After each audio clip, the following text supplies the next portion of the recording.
And now on to Frankenstein's cat.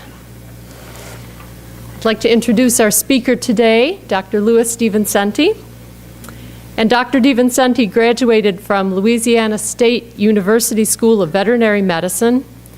And after completing a residency in comparative medicine at the U of R, he was appointed to the faculty as Chief of Large Animal Medicine and Research.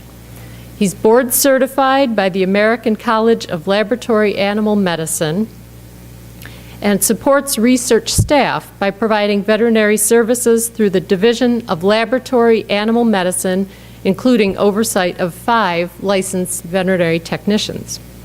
He's an associate veterinarian for the Seneca Park Zoo, and additionally, he performs independent research in environmental contaminants and wildlife, measuring levels of metals, PCBs, and pesticides in lake sturgeon in the Genesee River, and studying implications of those on human health and the fish consumption in Rochester. And he's going to talk about that today, among other things, as he reviews Frankenstein's cat. We welcome Dr. DiVincenti.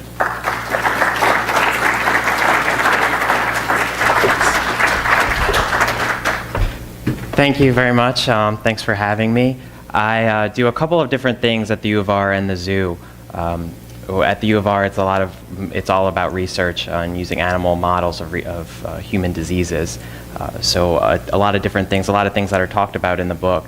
And then at the zoo, it's a lot more of taking care of our zoo animals and making them ambassadors for their wild counterparts and doing a lot of outreach and that kind of thing, encouraging people to understand why we have zoo animals. And it's really about what we can do for conservation. And so we'll talk a little bit about those kind of things using examples from the book. There's a lot in there in this book. It was a really good read, really accessible for some of these really hot topics that we deal with in lab animal medicine and research pretty often, that is really difficult to explain to people sometimes what we do and why we do it, and kind of the questions that we ask ourselves all the time about, is this okay, or what are we doing? So the very first thing that the author talks about is glowfish. These are zebrafish that have this green fluorescent protein that's naturally produced by jellyfish, and these are commercially available at Petco or PetSmart, and they've taken this gene from out of jellyfish and inserted it into these zebrafish as pets. And the question is that okay? Are these acceptable? Is that manipulation acceptable for a pet? And it really is a question of, how different is manipulating animals, and how far do we go for, and why are we doing it? So is it okay to manipulate animals in this kind of a way for a pet? And is that different for manipulating them for other reasons? So how different is inserting a gene from one species into another species than mixing 2 dogs that would never breed? This is a Labradoodle. So how different is it really, breeding a Labrador to a poodle, than taking a gene and putting it from one species and putting it into another? It requires a lot more science, a lot more laboratory benchtop setup. But how different is it really? And these dogs have a lot of problems, have problems of both breeds, and we've manipulated dogs so much, so we have all these different breeds, and they all have their different problems that she talks about. So she has a Cavalier, and so they have plenty of problems that are really inbred into them. And there's a lot of dogs like that are characteristic. So these dogs have all the problems that poodles have with the blood problems and cancers, and all the problems that Labradors have with hip dysplasia and heart disease and arthritis, and all. So these dogs have the best of both worlds in terms of ailments that they'll get. And so is that different than manipulating glowfish? So she talks about how the glowfish are illegal in California, but you can have a Labradoodle, and you can have these other designer dog breeds. And so you could argue that zebrafish, these glowfish their welfare isn't compromised at all, and these dogs, their welfare may very well be compromised, some of them. So why is it different in people's minds, what one thing than the other? And so, right. So one of the things that she doesn't really talk about, she kind of hits on a little bit, is where this green fluorescent protein came from and why it was important in science.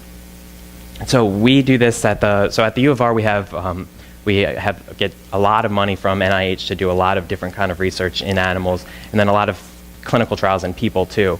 So we have 100,000 mice at the U of R, plenty of other animals, and from rats to monkeys to dogs to cats that are all involved in this research. One of the main uses for this green fluorescent protein is it's much more than just a novelty. Scientists actually use it to trace genes when they're doing their research. So one of the things she talks about is the lab in China that's selectively going through one gene at a time to turn them off or turn them on or change the way they're expressed to see what happens.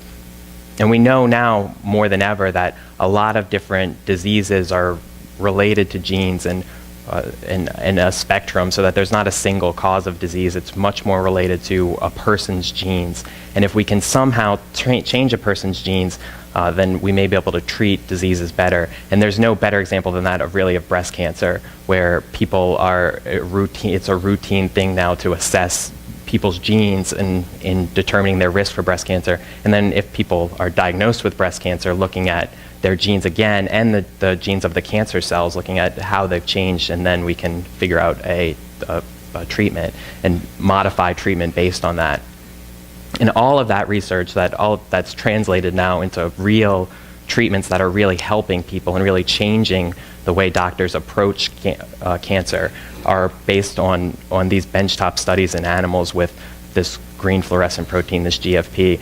So where they're using GFP to label the genes that they're inserting or turning on or turning off, and then tracing them through the body to see where that gene actually goes, what it actually does. So these are epithelial cells in these mice that that are selectively in ears, paws, tails. So it's keratinized skin. So the same thing that's like in your hair, your fingernails, that's where those epithelial cells are. So that gene is being expressed in those select places and not in other places. And this is a neuron, so you can see that it's glowing. So it's whatever gene that they attached it to is being expressed selectively in neurons. And so this is a neuron, and then there's all these other cells around it that are kind of just have hints of it. So the other cells that surround neurons, like astrocytes and those other non-nervous system cells, like the support cells that are around it, aren't expressing that gene. So that's really important to selectively get that gene, so we can figure out what it's doing. And then she talks about mice with the ears. So implanting human genes into these animals to either have them grow organs, grow tissues that'll be used in people, or you look at the human gene and assess what the human gene does, because some genes are unique to people. So mice don't have some genes that humans have. So we can put a human gene in and then see what it does, or see how we can manipulate it. And that raises another set of ethical issues, looking at where those genes go, where those human genes go in animals. And so is it okay? This animal doesn't really know the difference that it's growing a human ear on its back. But if we're growing human brain cells in a rat or a mouse or a dog or a sheep, and it goes into that animal's brain, does that change that animal? And it really reflects on what makes people unique, and if those cells can change an animal enough to make it like a person.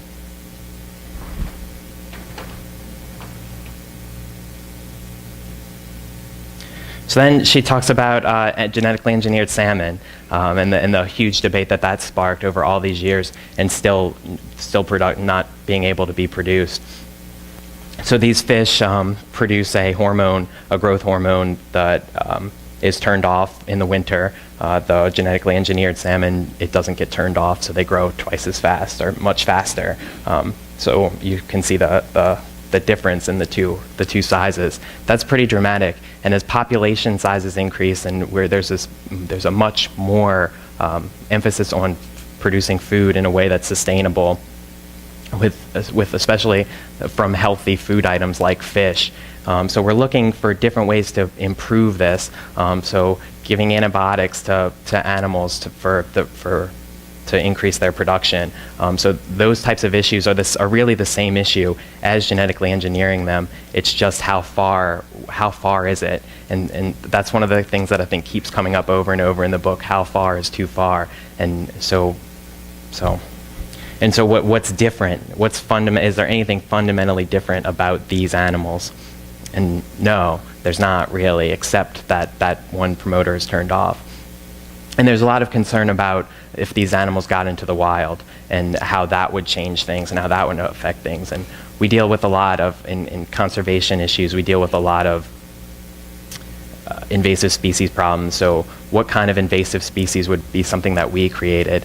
And a lot of our problems with invasive species are caused by people trying to do the right thing, trying to help, and then we can't foresee the future. So we have enough experiences where you would think we would know that we can't foresee that.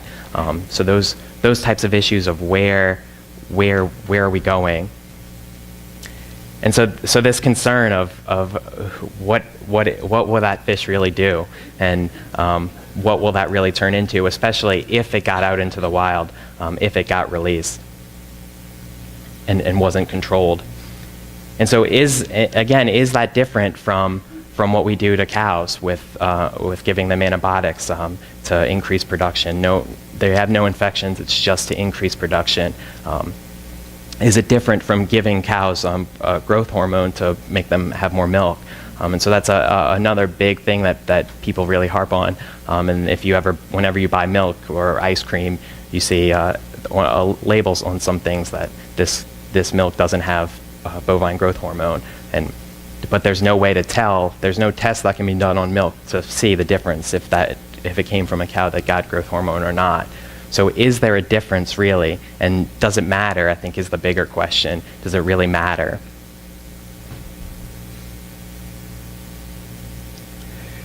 So this is just a few years ago that then she talks about these goats that are genetically modified to express antithrombin, which is an anticoagulant, in their milk. So can you tell which goat is genetically modified? Right. So exactly. So it's the one on the right, or yeah, whichever way. Or the one on the right is the one that's genetically modified. So that animal has the exact same life experience now as this goat that's for milk and cheese. So is that different? Are the two animals different? Or is the way we use these two animals different really? And does it matter? So this animal had to be created in a lab, but this animal we've bred them over and over and over again to get these characteristics that we want, like heavy milk production. And the ones that don't do what we want, we call out. We selectively we don't reproduce them. So we're changing the genes whether we do it in a lab or whether we do it by selectively breeding. So is there a difference? And I don't think that there is. I think that it's the same thing, and we're changing animals in a way that is really impactful on them, but maybe not impacting their welfare, which I think really is the really key. So then she moves on to talking about using animals for organs, and with mice that'll grow ear cartilage. And this is already happening, really. So people already get pig heart valves. That's a common procedure today that 20, 30 years ago was unheard of or would have been really taboo to think about, but that's super common now. And we're moving more and more with getting to a place where we can harvest organs from animals, and that's a big research push with a global shortage of organs. And so one of the things that she talks a little bit about, but not really, is this idea of different species and how it matters to people what species we take things from, and is it different to harvest organs from a pig than it is to harvest them from a monkey that is a lot smarter, can look at you, has fingers, is much more human-like, and has much more cognitive ability than something that we already use for food. And is there a difference between taking a pig's heart and taking its loins for pork? So is there a difference in that, in the way we use them? And no, there's not. So just modifying them in that way doesn't change the impact of what we're doing and how we're using them. So this, and one of the she writes really well about some of these issues and about how important it is and how hard they are, and how hard it is to really logically think about it, because there's always something that you can't express, that you can't put into words about, maybe this isn't okay. And I really like this quote from Louis Anthes. He's an ethicist that she quotes in the book. In critical cases, repugnance is the emotional expression of deep wisdom, beyond reason's power to fully articulate it. Repugnance revolts against the excesses of human willfulness, warning us not to transgress what is unspeakably profound. So sometimes when we're doing these things, and I felt this too when I see some things that are happening in my work, maybe this isn't right, and you can't put it into words, because logically you can see the ends as well. You can see what the goal is and how we're getting there, and progress being made. But it just deep down in the pit of your stomach, kind of, you feel maybe this isn't right, and just that uneasiness that I think is one of the important things that we can't let go of, and that's one of the things that makes us uniquely human. And that she talks about it as we modify animals, are we losing what makes us uniquely human and giving it to animals? And something to be really, really careful of, and something that we talk about as well whenever we look at a study, is looking at the harm versus the benefit of it, and really thinking critically about the benefit that humans will get versus the harm that we're going to do to animals, and really trying to balance that. And some of it is a judgment, a subjective judgment, where we're deciding, and you can go different ways. And she argues in the book, and most Americans believe that human welfare is above animal welfare, with caveats, with plenty of caveats. And so we have to balance that and think about that whenever we do things. So then she talks about cloning, and I think it's so interesting and exciting, sort of, that this. I remember this when I was in school not very long ago, as a kid, hearing about Dolly the sheep and the first clone, and immediately this kind of idea of cloning people erupted, and that Michael Keaton movie, Multiplicity, if you remember that, where he clones himself 3 or 4 times, and each clone has more and more physical disabilities, mental disabilities, and that's turning out to be true, where clones of a lot of different species have physical disabilities or anomalies that natural-born animals don't have. And so is this okay? Again, is cloning animals okay? And she talks about that people view it different ways depending on why you're doing it. And so cloning for pets isn't as well accepted as cloning for agriculture. And this idea of cloning extinct animals like the woolly mammoth is kind of far out there, especially considering what we're looking at with species that aren't yet extinct. And so so clones are more likely to suffer birth defects than other animals. And then she talks about what's happening at ACRES, the Audubon Center for the Research of Endangered Species in New Orleans. And I grew up in New Orleans, actually, and spent some time here when I was in school. And this is Dr. Betsy Dresser. She's a PhD scientist, and she has really spearheaded this for a lot of different species, assisted reproduction techniques. And if you pay attention to local news, about a year ago or a year and a half ago, we artificially inseminated our polar bear here at the zoo. And it's people that came from the institute that Dr. Dresser just started at the Cincinnati Zoo. I forget what an acronym stands for. But so it's assisted reproductive technology, and it's the same idea of so we have 2 polar bears, and Aurora is the female. She had many cubs successfully. We implanted her with a contraceptive that we thought was reversible. It turns out that it wasn't, is the problem. And people in lots of different zoos are discovering this. And so we got really good at allowing polar bears to naturally breed, providing the right environment. So again, manipulating them, but letting them do it naturally. And then, so we had too many polar bears, so we contracepted, thinking it was reversible, because it is reversible in other species. And now it seems like that's the problem, because there's no other change except for that. So anyway, so we had, so again, a manipulation of animals that, is this okay?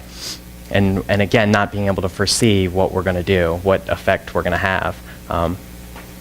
So we implanted her, and trying to encourage more cubs, because now we have a shortage of polar bear cubs. So it's the same idea of manipulating animals. And these are African wildcats that were cloned by taking their embryos and putting them into a domestic cat. So these little wildcats were born to domestic house cats. So there's a colony of house cats that they have there that are for this purpose.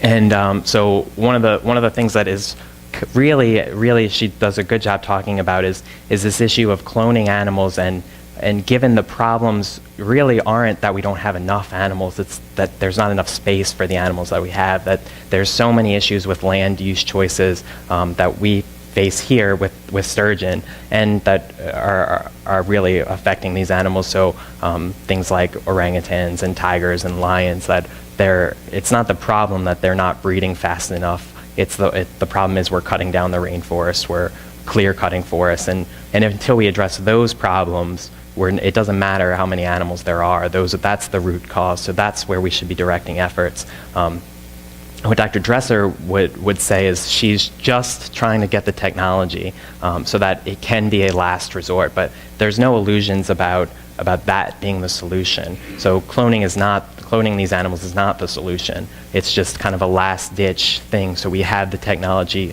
if we need to use it. And so collecting animals into this frozen zoo, so we have them, so we can use them in the future if we need to. And then another important issue, I think, is a really important question is, so if you remember your biology, your mitochondrial DNA you get from your mom. So these wildcats have mitochondrial DNA that is a domestic cat, from a domestic cat. So these wildcats are unlike any other wildcats, true wildcats. So we've mixed them. So are they really African wildcats now? And does that matter?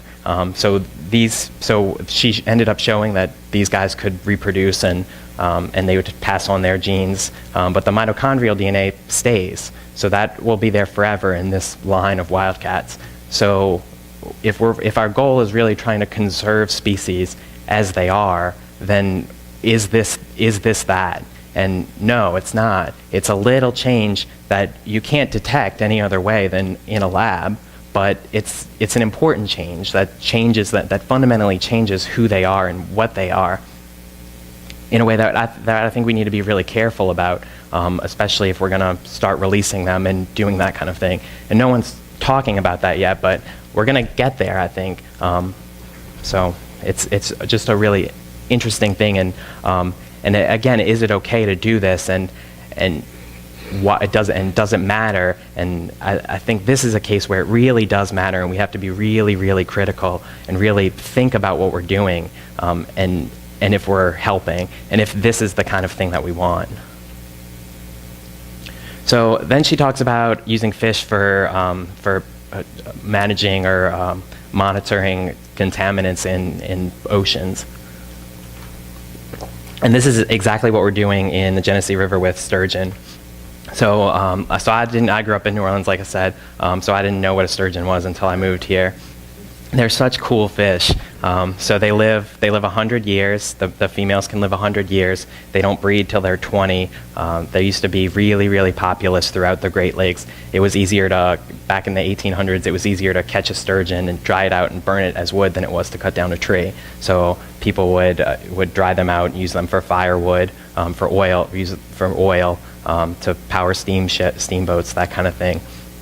And then people realized they taste good, and that's where caviar comes from. It was the Albany beef sturgeon, so then they got over-harvested, and then we built dams that kept them from going back to their hatchery, their nurseries, and then we poured all the chemicals we could into the water. So we did all we could to get rid of sturgeon.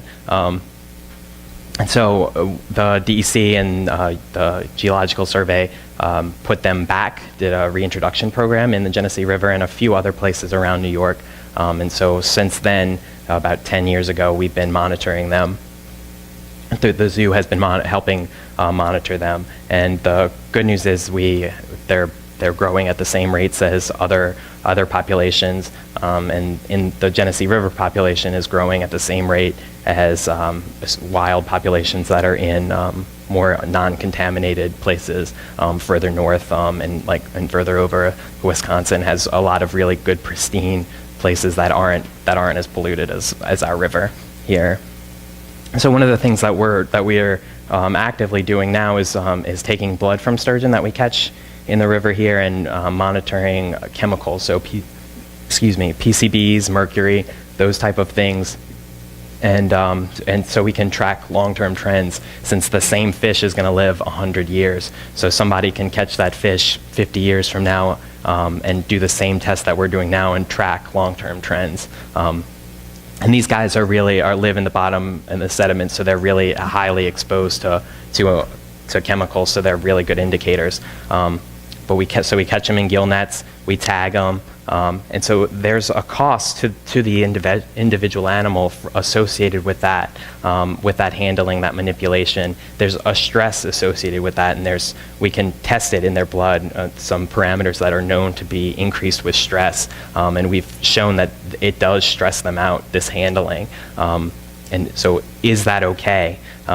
And so she talks about the question of monitoring animals, and a lot of people have shown in a lot of different species, penguins, voles, and giant pandas in China, that radio collars, any marking devices, metal bands, really affect the animal's ability to survive in the wild. And so those type of things have to be really, really questioned.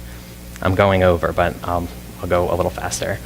So this is Winter the dolphin that has a prosthetic tail. And so the question is, is this okay?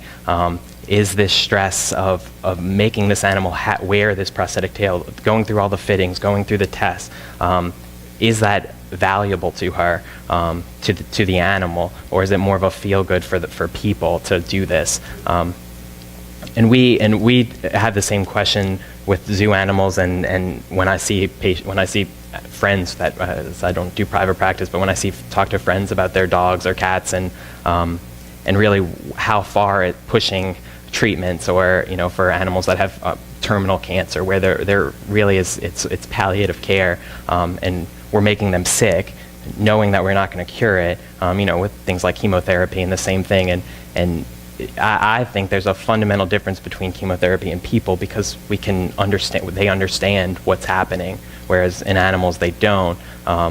So I think we have to be really careful about when we're doing things for us versus the animals. But also recognize that we can help sometimes, and that the brief stress or distress that the animals experience may pay off in the end. And these animals, and we use animals to make us feel better too. That's part of how animals interact with us in our lives, and how powerful it is for this little boy with a prosthetic leg to be able to swim with that dolphin, and how much that means to him, and so it balancing that human-animal welfare. So then she talks about nudicles, which are clearly just for people. So this idea that it matters to dogs if they're neutered, and what their friends are going to think about their testicle size. And but these people make money doing this. This is important to people. And I have had this conversation with people about, well, I don't want to neuter. I want them to breed one time before I neuter them at least. And these ideas.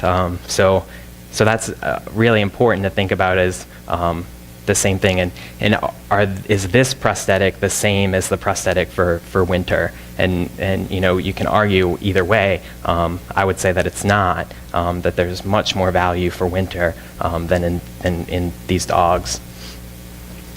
So then she kind of wraps up moving to the Robo revolution. So really talks about this Operation Acoustic Kitty that DARPA wanted to do, and the U of R actually does get money from DARPA to do a couple of research projects developing prosthetics for people. And there's been a lot of really interesting things about that in the news lately as well. But talking about this idea of taking over an animal's brain, really, and controlling them, and is that too far? Where we're putting electrodes in an insect. The initial idea was a cat, but now moving to insects. And is that okay? And she talks about this, which I never knew about, this idea of implanting it as when they're in cocoons, and then they erupt, they metamorphosis out of it, and the implants in there. So that's really interesting, cool. But is that okay? And does it matter that this is an insect and not a cat? Is there a difference between the two? And these are the Robo roaches, that company sells. For $100, you can modify a roach to take it over, which is really interesting. This is happening. So these are the three animals that are at the U of R. So these are two monkeys, two macaques, and this is a cat that are doing neuro-ophthalmology, so nervous system research, ophthalmology research, discovering how the eyes work, how the brain connects to the eyes, and how the brain processes images, how it processes depth, how when a person's waving to you, you can tell that person's waving at you, and we get that wrong sometimes, right?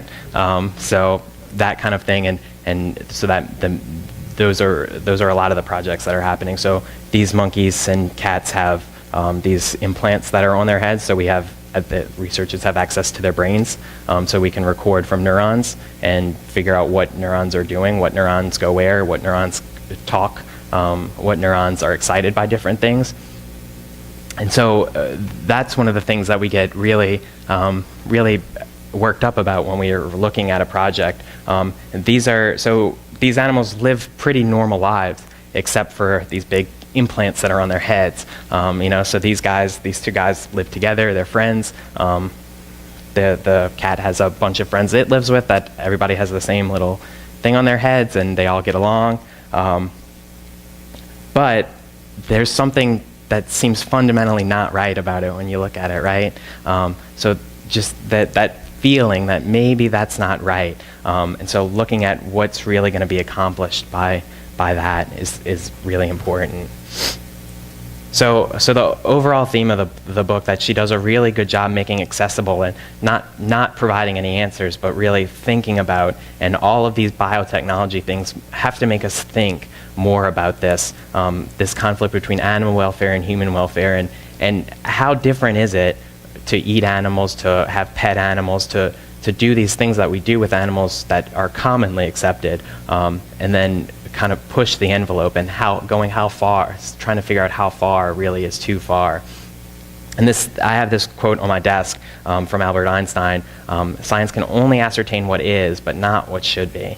So there's still a lot of room for interpretation, a lot of room for people to make judgments, and my values are different than everybody else's. And so understanding that and trying to work that out and tease that out, and really understanding that we are pushing the envelope, and with some of the choices that we make, and really thinking about the impact that we're making is really important.